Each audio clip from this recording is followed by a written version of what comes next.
Long ago, in the green borders of Scotland, there lay a wood called Carterhaugh. The people whispered warnings. No maiden should wander there alone, for in those woods guarded a handsome knight named Tam Lin, and any girl who plucked a flower or fruit from his land would pay a heavy price, her virginity, or something precious she carried. But Janet, the bold daughter of the Lord, cared nothing for warnings. She wore her green mantle and walked straight into Carterhaugh. There she found a rose tree blooming, bright and forbidden. She reached out and plucked a single red rose. Suddenly, a voice spoke from the shadows. "Why do you take what is mine without my leave?" Out stepped Tam Lin, tall, fair, with eyes like storm clouds. He was no ordinary man. Janet met his gaze without fear. "This land belongs to my father," she answered, "and so what grows here is mine." Tam Lin smiled, a sad and secret smile. He took her hand, and in that moment, their fates were bound. Days turned to weeks, and love grew fierce between them. But Tam Lin carried a heavy truth. One night, beneath the moon, he confessed, "I am no fairy born, Janet. I was once a mortal man, son of a noble house. While hunting, I fell from my horse and was taken by the Queen of Elfland. She keeps me in her court, beautiful and cruel. But every 7 years on Halloween night, the fairies pay a tithe to hell, and this year I fear I am the one chosen to go." Janet's heart froze. "Then I will save you," she swore. Tam Lin told her the way. "On Halloween, ride to Miles Cross at midnight. The fairy troop will pass. Pull me down from my white horse. Hold me fast no matter what happens. The queen will change me into terrible shapes to make you let go.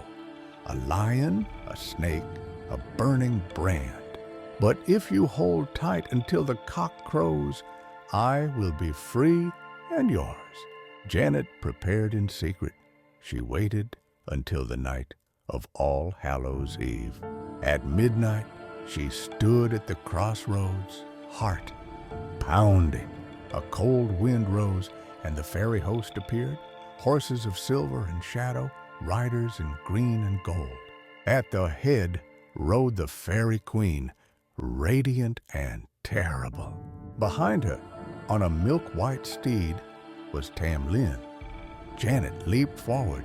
She seized Tam Lin by his cloak and dragged him to the ground.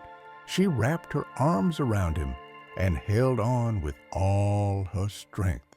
The queen laughed, a sound like breaking ice. "Hold fast, mortal girl, if you dare." And then the transformations began. First, Tam Lin became a roaring lion, claws raking the air. Janet clung tighter, whispering his name. Then a writhing serpent, cold scales and venomous fangs. She did not flinch, a wild bear, huge and furious. Her arms burned with the effort, but she would not release him. At last, he turned into a red-hot iron bar, scorching her skin. Pain tore through her, but Janet thought of his eyes, his voice, their love, and held on. Suddenly, the cock crowed. The spell shattered. Tam Lin stood before her once more, mortal, whole, free. The fairy queen shrieked in rage. "Had I known you would steal my knight so boldly, Janet, I would have taken out his heart of flesh and given him one of stone." But it was too late. The fairies vanished into the mist. Janet and Tam Lin walked away from the crossroads together. They married and lived long, though some say the queen still watches from the hills, waiting for her chance to reclaim what was taken. And so ends the tale of Tam Lin, a story of courage, love, and the thin veil between our world and the world of fairy.